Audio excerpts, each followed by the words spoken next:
ছাগলকাণ্ডে আলোচিত সদ্য ওএসডি হওয়া এনবিআর কর্মকর্তা মতিউর রহমানকে গ্রেপ্তার করেছে ঢাকা মেট্রোপলিটন পুলিশের গোয়েন্দা বিভাগ। রাতে রাজধানীর মিরপুর এলাকায় অভিযান চালিয়ে তাকে গ্রেপ্তার করা হয়। মতিউর রহমান 5 দিনের রিমান্ড মঞ্জুর করেছেন আদালত। ঢাকা মহানগর হাকিম আদালতে 10 দিনের রিমান্ড আবেদন জানিয়েছিল পুলিশ। তার বিরুদ্ধে জমি দখল ও মানুষকে হয়রানির অভিযোগ উঠেছে। এক ছাগলকাণ্ডেই ধরা খেয়ে গেছেন অবৈধ পথে হাজার কোটি টাকা বানানো রাজস্ব কর্মকর্তা মতিউর রহমান। জাতীয় রাজস্ব বোর্ড থেকে তাকে সরিয়ে দেওয়া হয়েছে। ওএসডি করে রাখা হয়েছে অর্থ মন্ত্রণালয়ের অভ্যন্তরীণ সম্পদ বিভাগে। সরিয়ে দেওয়া হয়েছে সোনালী ব্যাংকের পরিচালনা পর্ষদ থেকেও। জব্দ করা হয়েছে ব্যাংক, এমএফএস ও বিও হিসাব। দেশ ত্যাগে দেওয়া হয়েছে নিষেধাজ্ঞা। দীর্ঘ 2 সপ্তাহ পর জনসম্মুখে আসলেন জাতীয় রাজস্ব বোর্ডের সাবেক সদস্য ডক্টর মতিউর রহমানের স্ত্রী, রায়পুরা উপজেলা পরিষদের চেয়ারম্যান লাইলা কানিজ লাকি। যারা রাজস্ব আদায়ের দায়িত্বে থাকেন, যেমন মতিয়ার থেকে দুর্নীতি দমন সংস্থা থেকে মিডিয়া জগৎ, এমনকি আমরা যারা রাজনীতিবিদ। আসসালামু আলাইকুম। এই মাত্র পাওয়া তাজা খবর। এবার দুদকের কর্মকর্তা মতিউর রহমানকে গ্রেপ্তার করেছে পুলিশ। বাংলাদেশ পুলিশ মতিউর রহমানকে গ্রেপ্তার করেছে 2 সপ্তাহ পরে। তো এই মতিউর রহমান হলো রাজস্ব বোর্ডের একজন ঊর্ধ্বতন কর্মকর্তা, যিনি হাজার হাজার কোটি টাকা লুপাট করেছেন এবং বাংলাদেশের অর্থ সম্পদ, টাকা পয়সা, গাড়ি বাড়ি দুর্নীতি করে আয় করেছেন বা ইনকাম করেছেন। তো এই মতিউর রহমানকে পুলিশ গ্রেপ্তার করেছে এবং আদালতে রিমান্ড চেয়েছে। তো আদালত তার বিরুদ্ধে 5 দিনের রিমান্ড মঞ্জুর করেছে এবং বাংলাদেশের যে দুদক বা দুর্নীতি দমন কমিশন, তাদেরকে অসংখ্য ধন্যবাদ জানাতে হয় এই জন্য যে তারা ইদানিং বেশ কিছু দুর্নীতির বিরুদ্ধে সোচ্চার হয়েছে এবং দুর্নীতিবাজদেরকে পাকড়াও করতেছে। রাজস্ব বোর্ডের ঊর্ধ্বতন কর্মকর্তা মতিউর রহমান, তার যে অর্থ সম্পদ, টাকা পয়সা বাংলাদেশে ছিল বা বাংলাদেশে ব্যাংক ব্যালেন্স যা আছে সবকিছু বাংলাদেশ করে দিছে, ওএসডি করে দিছে, অর্থাৎ লক করে দিছে। কোনোভাবে তিনি উত্তোলন করতে পারবেন না বা আদান প্রদান করতে পারবেন না বা খরচ করতে পারবেন না, এবং তিনি কোনোভাবেই দেশ ত্যাগ করতে পারবেন না, সেই দিকে নিষেধাজ্ঞা দেওয়া হয়েছে তার উপর। তো এই বিষয়গুলো আপনারা পুরো ভিডিও দেখলে বুঝতে পারবেন যে মতিউর রহমান কত বড় দুর্নীতিবাজ, কত বড় পাপাচার, কত বড় হারামি, বাংলাদেশের টাকা পয়সা, অর্থ সম্পদ আত্মসাৎকারী। তো পুরো ভিডিও দেখলে আপনারা বুঝতে পারবেন। তো বেশি কথা বাড়াবো না, আপনার কাছে অনুরোধ, ভিডিওটিতে একটি লাইক দিয়ে চলুন পুরো ভিডিও সম্পূর্ণ ধৈর্য সহকারে দেখে আসি। দীর্ঘ 2 সপ্তাহ পর জনসম্মুখে আসলেন জাতীয় রাজস্ব বোর্ডের সাবেক সদস্য ডক্টর মতিউর রহমানের স্ত্রী, রায়পুরা উপজেলা পরিষদের চেয়ারম্যান লাইলা কানিজ লাকি। জনসম্মুখে এলেও সাংবাদিকদের সঙ্গে কোনো কথা বলেননি তিনি।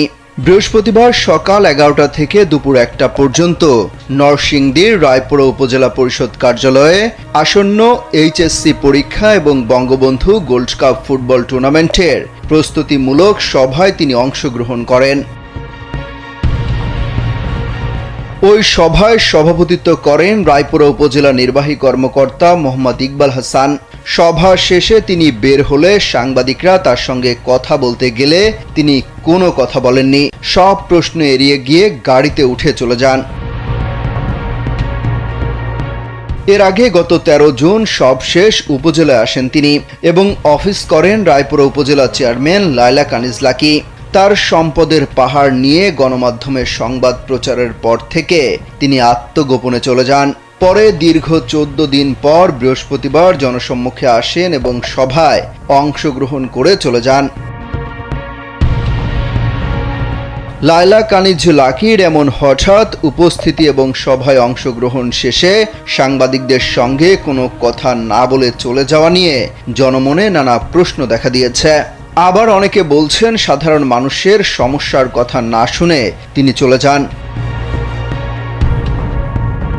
স্থানীয় লোকজন বলেন, সরকারি কলেজের শিক্ষকতার পাশাপাশি রায়পুরা উপজেলার মরজালে নিজের এলাকায় ওয়ান্ডার পার্ক এবং ইকো রিসোর্ট নামে একটি বিনোদন কেন্দ্র গড়ে তোলেন তিনি। এছাড়া বিলাসবহুল আধুনিক ডুপ্লেক্স বাড়ি বানিয়েছেন। বাড়ির ভেতরে রয়েছে দামি দামি সব আসবাবপত্র এবং শান বাঁধানো ঘাট ও বিশাল লেক। নিজ উপজেলা সহ দেশের বিভিন্ন জেলায় রয়েছে কোটি কোটি টাকার সম্পদ এবং ব্যাংকের নগদ অর্থ। জানা যায়, বিনা প্রতিদ্বন্দ্বিতায় তিনি রায়পুরা উপজেলা পরিষদের চেয়ারম্যান হন। এলাকায় কেউ তার ভয়ে মুখ খুলতে সাহস পায় না। আর এসব কিছুর পেছনেই মতিউর রহমানের অবৈধ অর্থ বলে অভিযোগ করেন এলাকাবাসী। এক ছাগলকাণ্ডে ফেঁসে যান জাতীয় রাজস্ব বোর্ডের সাবেক সদস্য মতিউর রহমান। উঠে আসে তার অবৈধ সম্পদের নানা তথ্য। এক ছাগলকাণ্ডেই ধরা খেয়ে গেছেন অবৈধ পথে হাজার কোটি টাকা বানানো রাজস্ব কর্মকর্তা মতিউর রহমান। একের পর এক উন্মোচনে সবার সামনে চলে এসেছে তার পাহাড় সম সম্পদের হিসাব। গণমাধ্যমে তা প্রকাশ হচ্ছে, তোলপাড় হচ্ছে সামাজিক যোগাযোগ মাধ্যম। জাতীয় রাজস্ব বোর্ড থেকে তাকে সরিয়ে দেওয়া হয়েছে, ওএসডি করে রাখা হয়েছে অর্থ মন্ত্রণালয়ের অভ্যন্তরীণ সম্পদ বিভাগে। সরিয়ে দেওয়া হয়েছে সোনালী ব্যাংকের পরিচালনা পর্ষদ থেকেও। জব্দ করা হয়েছে ব্যাংক, এমএফএস ও বিও হিসাব। দেশ ত্যাগে দেওয়া হয়েছে নিষেধাজ্ঞা। আর তার অবৈধ সম্পদের খোঁজ নিতে মাঠে নেমেছে দুর্নীতি দমন কমিশন দুদক। শুধুমাত্র সরকারি চাকরি করে বিপুল সম্পদের মালিক হয়েছেন রাজস্ব কর্মকর্তা মতিউর রহমান। স্ত্রী, সন্তান ও আত্মীয় স্বজনের নামে গড়েছেন কয়েক হাজার কোটি টাকার সম্পদ। এর মধ্যে দেশেই প্রায় 500 কোটি টাকার স্থাবর সম্পদের হদিস মিলেছে। ঢাকা, গাজীপুর, সাভার, নরসিংদী, বরিশাল, ময়মনসিংহ ও ফেনী সহ দেশের বিভিন্ন জায়গায় বাড়ি, জমি, প্লট ও তাদের ফ্ল্যাট রয়েছে। আছে একাধিক রিসোর্ট। সরকারি, বেসরকারি বিভিন্ন ব্যাংকে নিজের ও পরিবারের সদস্যদের নামে এফডিআর রয়েছে শত কোটি টাকার। এছাড়া শেয়ার বাজারে নিজ নামে অর্ধশত কোটি টাকার বিনিয়োগও রয়েছে মতিউরের। শুধু ঢাকাতেই ডজন খানেক বিলাসবহুল ফ্ল্যাট রয়েছে মতিউর রহমানের স্ত্রী, সন্তান ও ঘনিষ্ঠজনদের নামে। বসুন্ধরার ডি ব্লকের 384 নম্বর ভবনের মালিক তিনি।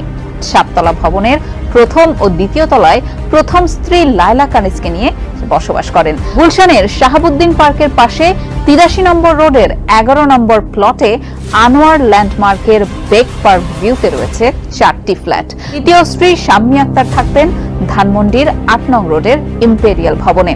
কাকরাইলেও একটি ফ্ল্যাট রয়েছে ছোট স্ত্রীর নামে। এমনকি ছাগলকাণ্ডে আলোচিত তরুণকেও কিনে দিয়েছেন প্রাডো, প্রিমিও ও ক্রাউনের মতো বিলাসবহুল গাড়ি। সব গাড়ি তার বিভিন্ন কোম্পানির নামে রেজিস্ট্রেশন করা। আলোচিত ছাগলকাণ্ডের মতিউর রহমানকে সোনালী ব্যাংকের পরিচালনা পর্ষদ থেকে সরানো হয়েছে। তাকে এনবিআর এর সদস্য পদ থেকে সরানোর পর এবার নতুন করে যেটি করা হচ্ছে, সে সহ তার পরিবারের 7 জন সদস্য এবং স্বার্থ সংশ্লিষ্ট সকল ব্যক্তি এবং প্রতিষ্ঠানের ব্যাংক অ্যাকাউন্ট স্থগিত করার নির্দেশ দেওয়া হয়েছে। অর্থাৎ আগামী 30 দিনের জন্য মতিউর, তার ছেলে, তার স্ত্রী এবং তার মেয়ে সহ যে 7 জন আছেন এবং তাদের সাথে যারা ব্যবসা বাণিজ্য করেন বা স্বার্থ সংশ্লিষ্ট, তাদের সকলের ব্যাংক অ্যাকাউন্ট স্থগিতের নির্দেশনা চেয়ে এতক্ষণ আপনাদের সহকারে পুরো ভিডিও দেখেছেন। তো পুরো ভিডিও দেখে আপনাদের কাছে কেমন লেগেছে এবং এই মতিউর রহমান যে কত বড় দুর্নীতিবাজ, কত বড় জোচ্চোর, কত বড় লুটপাটকারী এবং তার যে স্ত্রী আছে তিনি একজন আওয়ামী লীগের চেয়ারম্যান, তিনিও কঠিন আকারে দুর্নীতিগ্রস্ত এবং দুর্নীতিবাজ। তো এই পুরো ভিডিও আপনারা দেখেছেন, দেখে আপনাদের কাছে কেমন লেগেছে অবশ্যই কমেন্ট সেকশনে আপনাদের মূল্যবান মতামত জানাবেন। তো এই ধরনের আলোচিত, সমালোচিত, ভাইরাল আপডেট এবং রাজনৈতিক বিশ্লেষণমূলক ভিডিও সবার আগে পেতে আমাদের চ্যানেলটি সাবস্ক্রাইব করে আমাদের পাশে থাকবেন। আপনাদের সাথে দেখা হবে, কথা হবে অন্য কোনো গুরুত্বপূর্ণ টপিকস বা ভিডিও। সে পর্যন্ত সবাই সুস্থ থাকবেন, ভালো থাকবেন। আল্লাহ হাফেজ।